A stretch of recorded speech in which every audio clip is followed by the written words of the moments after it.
Welcome to Business Success Tips, where you learn to make more money in less time and have a lot more fun. I'm your host, Paul Sanneman. I'm founder of Contractor Staffing Source, where we help contractors build great teams. I have as a guest today, Chris Crew from the Blue Collar Success Group. Now, why the blue collar thing, Chris? Is it, you just deal with blue collar people? How'd you come up with that name? Give me a little background on yourself. Interesting enough, the Blue Collar Success Group was founded in about 11 years ago, and in fact, it was before it was cool to be blue collar. The owner and founder of the company felt like it made a lot of sense, and he went to what was one of what he considered to be most successful contractor that he knew of, and he asked him this simple question. And at that time, they were, back then a $50 million company was a big company, and now today $50 million companies are everywhere. And he Right. asked him a simple question: would you consider yourself to be blue collar or white collar? And he said, it's very simple. I am a blue collar person. So being, quote, Okay. blue collar. In fact, Paul, that name was actually triggered by a newspaper in Iowa around blue collar workers, and it gives a whole story of why the blue collar trade. But this is really cool now. We're not brand new, but all of a sudden it's cool to use the word blue collar in your name as a company There name you now. go. So Well, we're you had a little excited that we were foresight ahead there. of that. Okay, so Chris, you're the president of what Blue Collar Success Group. What is Blue Collar Success Group? What do you guys actually do? We work with companies from three major trades: plumbing, electrical, and heating and air, typically in residential service businesses. Now, a lot of our clients that we work with also have a commercial division or a new construction division or a remodel division. We really focus on helping business owners and operators gain freedom from doing the complex things in the business that they don't really enjoy doing. So we help them get freedom from that, and then we also help them to get freedom to do the things that they really want to be doing in the business. And we do that through coaching and training, our tools, our resources, and our value proposition. As we like to say, we become an extension of the team or a virtual CEO for the business. Okay, so there's a lot of group coaching models. I mean, there's people that have classes or people have one-on-one. There's a lot of different companies out there. So what is your business model for coaching, and how does that work with other companies? How do you do it? That's a great question, Paul. We believe in a little bit of a multi-layered approach, and so the way that we go about working with clients is we want to be able to get them involved into a community. And what I mean by a community is people that use the same languages, the same concepts and tools, and when they're talking numbers, they're talking the same numbers. If I said to you today, what kind of gross margin should I run? And you go into any social media groups and you're going to get all kinds of numbers. The challenge of that is it's not one universal language when you say gross margin, because this contractor might include this indirect cost and this one includes this and doesn't. So the number is really not the answer. The answer is, what is the model? And so we've got a financial model that all of our clients use to be able to speak the same tribe language. So we do that in a group setting. So our coaching that we do is in group settings that are like-minded business owners of various sizes, because our membership model has three different memberships, and that allows you to not be a two-truck operator having coaching conversations with a $50 million company. It just doesn't always apply, right? While business Right. principles are very universal, sometimes we might be over coaching the person or under coaching the person. And that's the group setting. So the reason why we also do the multi-layer in the one-on-one is where now our business coach has one-on-one sessions with those business owners as well. So they're being influenced in the community, recognizing that other contractors that are like them are there being coached as well. Then the one-on-one. And then in addition to that, we actually do something a little different with training, where we may be talking about a concept of how you answer the phone or how you dispatch. Instead of trying to coach to that, we have a whole supporting mechanism through our training where we will actually take care of that for you, for your frontline team members, and we'll teach them and train them the processes for you, making it much easier, not having to duplicate yourself in the business. Well, it sounds like a virtual franchise. Is that somewhat accurate? I mean, because that's what Interesting you franchise say. is. Is Paul? I come from a franchise world. I was a business owner of a franchisee. I was a franchisee of the franchisor, and I also worked for the franchisor as a part of my career. And I seen a lot of similarities. And I said, as a part of us being blue collar, I like to say this: we're a franchise without the fee. Okay. So, because a franchise gives you proven practices and systems for your entire business from the time the phone rings to the time you collect the check, that's what franchises do. So do you provide those kind of systems, or do you work with the systems they've got? You have specific software to use? How do you get people all to get in line, for lack of a better term, like herding cats? Well, I was going to say, Paul, if you know anything about business owners and entrepreneurs, they are the most free-spirited people. They've always want to chase the shiny thing, and they've got the latest and Yeah. greatest ideas. And I think that's one of the most powerful things that we get to do, is we get to work with people that don't just think inside the box. And so that's both a blessing and a curse at the same time. So we have a process that we help navigate. It's a 5-step process in how we help coach business owners, because we don't want to stifle creativity. We don't want to kill their momentum that they've been building in their business. So what we typically do, and I explain it to people, if you had fallen off overboard, if we were out in the ocean, you'd fallen overboard into the boat, off the boat into the ocean. We don't tell you to swim to us. We navigate the boat to where you're at to help you get onto the boat to get to safety. So what we do is we combine a little bit of where you're at, and then we course correct you to get back onto the right path through our tools and through our resources. So yes, you may have some processes in place. If they're working and they can work in conjunction with our processes, no need to change those. But if they can't work in conjunction with the way the process that we're going to teach is working, then at that point, we're going to look at altering your existing process. And in some cases, Paul, we have 2 types of contractors: the one that resist immediately, but eventually come around to go, okay, great, I'm open to changing. And then we have the other ones go, this is what I pay you for. Tell me what needs to happen. Okay, so let's talk about, there's all different kinds of software, all different kinds of accounting systems. There's probably using QuickBooks, but QuickBooks has a lot of different ways to look at it. So does your system include a specific software and accounting practices that you use, or is it like you go with whatever they've got and make it work?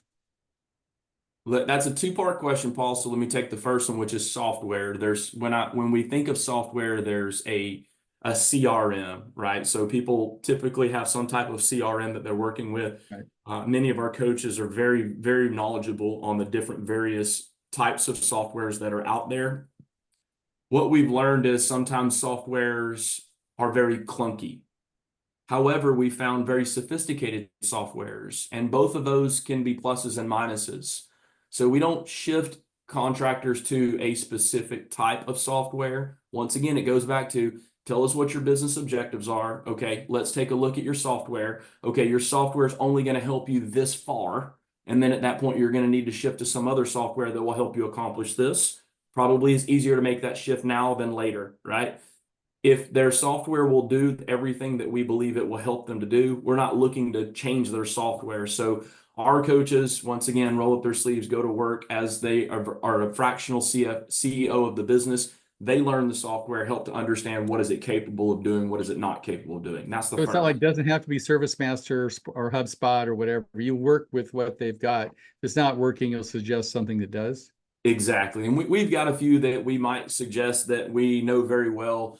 And once again, it'll depend on where the business is at, and more importantly, where do they want to go? Because we know that certain softwares will help. Example, a smaller business, hey, it'll help you get to about this size, but that's about as far as it's going to go, because once you get to this size, you're going to need better reporting, and this software won't supply it for you. It'll only get you this level of reporting.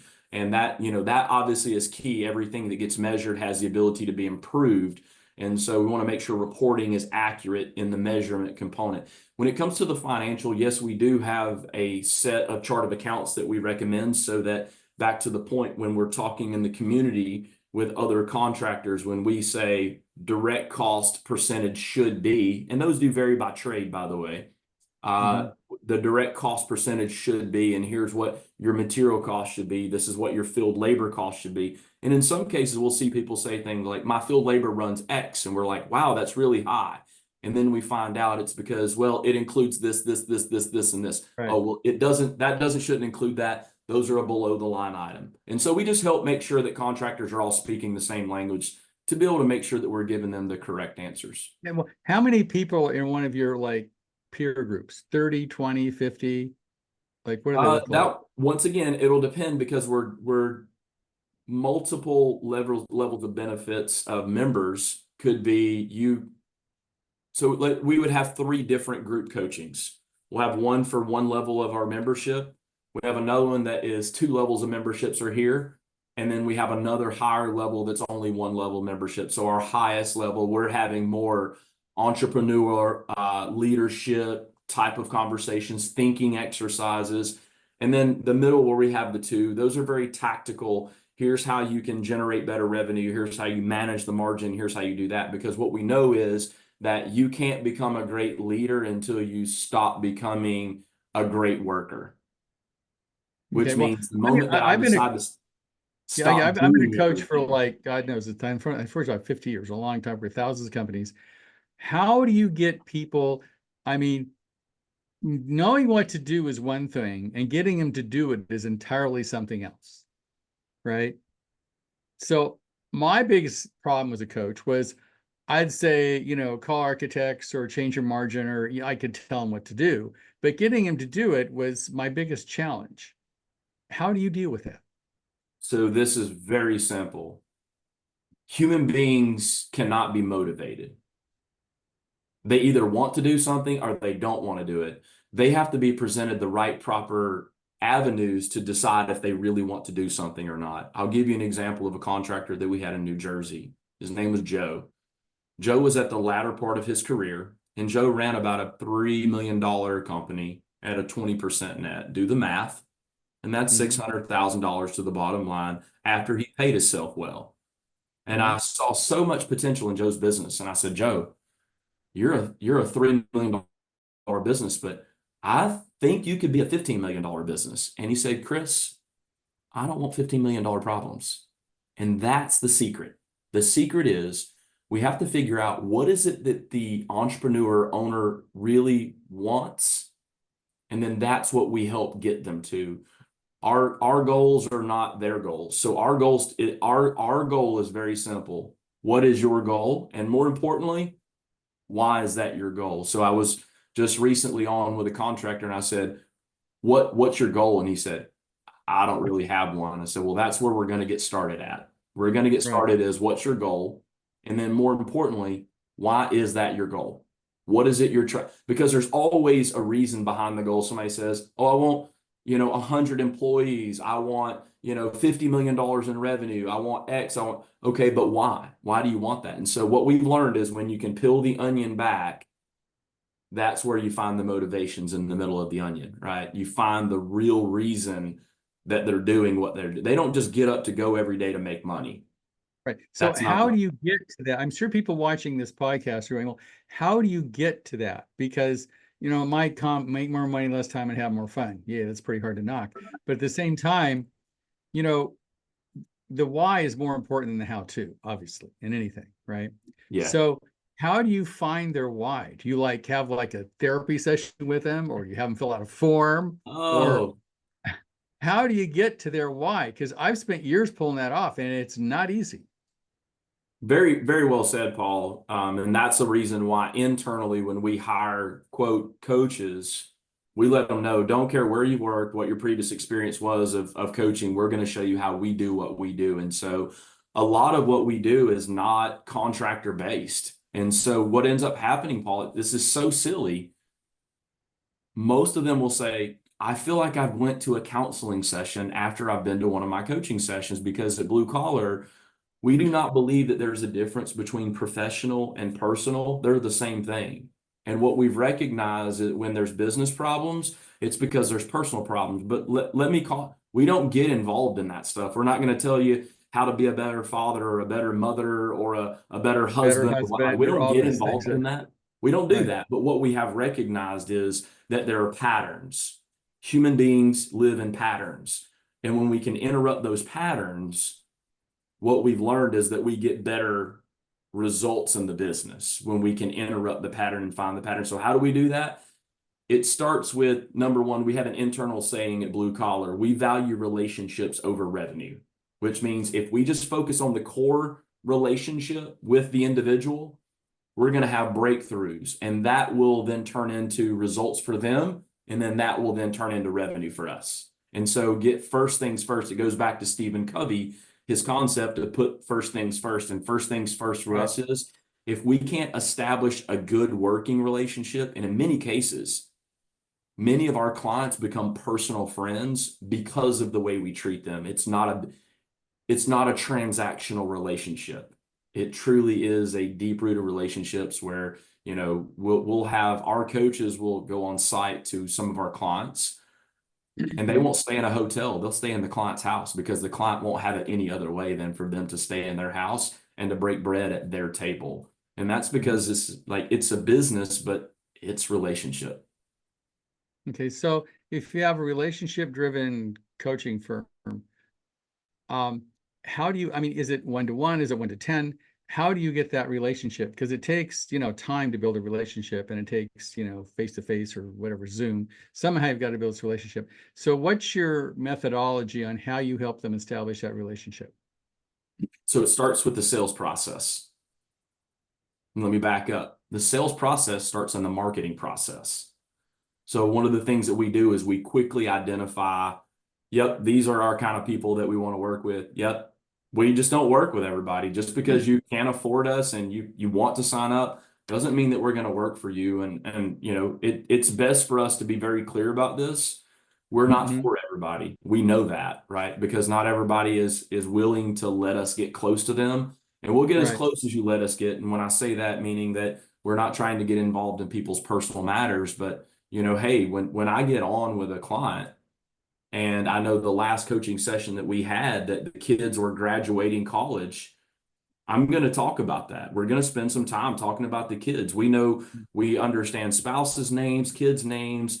I mean, we invest ourselves into the relationship. And the only way to do that is through establishing right fit clients right out of the gate, right? So if you're not a right fit for us, it'll eventually sort itself out.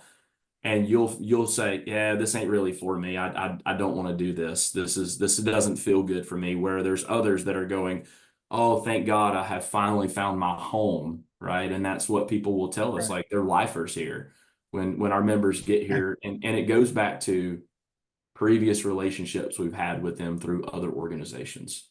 Okay, so give me one of your, you don't need names, but one of your success stories. You consider this is like not the giant, but the one that people can relate to. We didn't think of 1 to 20 million, but related success story. And then give me one where you didn't make it work, like a failure. Great. Wow. Man, this is challenging, Paul. You're asking me the tough questions today. I appreciate that. The first success story I think there's many of them. Gosh, I mean, when I think about this, but one that really stands out to me is a young plumber in Knoxville, Tennessee, who worked for a company as a manager, and for whatever reason they parted ways. And when they parted ways, that gentleman called me and said, "Hey, Chris, I just want to let you know I'm gonna have to take a little break, but I will be coming back to blue collar." And I said, "Okay, great." And I called his name. We stayed in touch at a distance. When he came back, he had started his company up. And he just told us this story at one of our annual meetings. We do meetings twice a year in person. We bring all of our members together and have workshop style meetings. He said, 2 years ago, I was a $2 million business, residential service plumbing work only. He said, in the last 2 years, I've grown my business from 2 million. We'll do 10 million this year. And they're very profitable, double digits. And he said, I don't know that I could have done this by myself at the pace that we've done it at without blue collar. And that feels good for me. Now, we don't get paid anymore because his business is big. Like I said, it's franchise without the fee. So as their business gets bigger, it's not like they have to pay us more. Right. We vicariously live through that. Our team celebrates wins when that happens. And so the only reason why that works is a full submission to the system. Like he fully submits him and his team. They're like, this is the only way. We've got a great plumbing company in Colorado. Same thing. He'll tell you, my business would be nothing to what it is today. They're plumbing. They added HVAC, and by chance they now have added electrical. They'll probably do about 30 million. And so when we look at success stories, they're all over the place. When does it not work? I could tell you a few stories of when they don't work. Once again, it's always a pattern. And a lot of times people, I'm going to use the word sign up with blue collar, just like you would sign up for a gym membership, right? Right. People buy gym memberships and think, oh, I signed up at the gym. I'm just going to get stronger and lose weight and get healthier. Absolutely. Right. That's why gyms don't work. Gyms only work if you work the gym. And so when does it not work? It's when owners come in with the mentality that this is my business is already in a spiral, right? Cash is little to none. We're not profitable. I got all these challenges, and I come in and think that I don't have to do any work to make this thing turn around. Now we'll give you the recipe, but we're not going to cook the cake for you. You got to actually get in the kitchen and cook the cake. Okay. And that's every time it doesn't work, that's the reason why, is because either the owner's not willing to put in the work, or another reason why, Paul, and this is what I'd say to anybody listening to this when you hire a coaching and training organization, is that if you're going to get your team enlisted in the relationship with the coaching and training organization, it's super important how you introduce them. Because a lot of times people, quote, hire a coach and then say, hey, your management team, hey, I hired a coach for you. Well, the manager's like, am I failing? Is that why you did this? Right. Yeah. Oh, you're not failing. I'm just trying to help you. And so a lot of times there's immediate resistance. So we have to break that wall down. I always said, when I was in the coaching, I said, I feel like a personal trainer. Everybody that followed my diet and exercise program got healthier. I've never missed, right? Getting to do it is the challenge. So we make a common statement, Paul, that you can't get mad about the results you get from the hard work that you're not willing to do. Right. So tell me, how's your pricing structure work, and how do people get in touch with you if they're interested in exploring this? So the very first thing, I'm always hesitant to give out pricing. Not that I'm hiding behind anything. I tell people and the reason why is because if it would be like going to the doctor and the doctor just handing you all the answers and go, hey, I need you to figure out what's best for you today.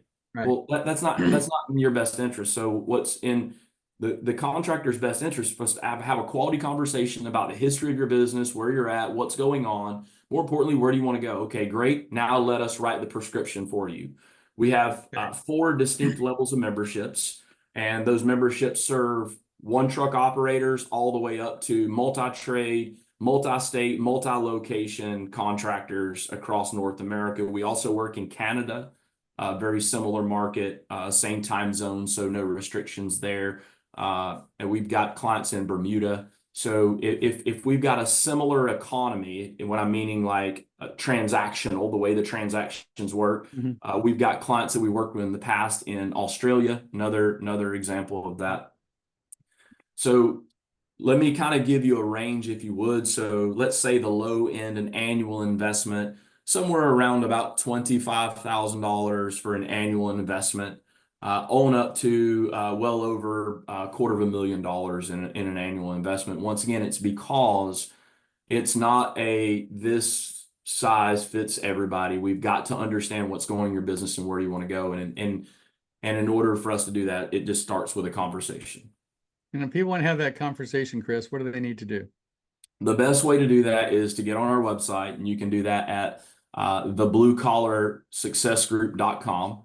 And you'll find either a telephone number that you can reach us at, and I'm happy to give you that telephone number, or on any of our pages at the bottom, there is a form fill that you can fill out a form and just say, hey, I'd like for somebody to reach out to me. My team is going to be right on that and be setting up a time for an appointment for you to discuss. Okay. So anybody who, one, is willing to work, and secondly, wants sort of a franchise without a franchise, if you know what I mean, want all the systems and the support that you get in a franchise, but they don't want to sign up for maybe another kind of franchise, they should probably give you a call, at least to explore the possibility, right? Absolutely. And let me make very clear, we are a very low pressure company, meaning that there's not going to be a high pressure sales process. The moment that I hear that anyone ever reaches out and say, hey, by the way, your people are being high pressure to me, I'm going to have a little bit of a different conversation with my team, because I don't believe that we should high pressure sell anything we do, because at the end of the day, we're just trying to help people fulfill their dreams. Great. Well, thank you, Chris. I appreciate that. And I would suggest anybody listening to this podcast who is in those industries and want to improve, it's crazy not to at least make the phone call. You don't know what you don't know until you at least find out, right? Exactly. Thanks, Chris. I really appreciate you being here. Paul, thank you so much for the invite today, and thank you for listening.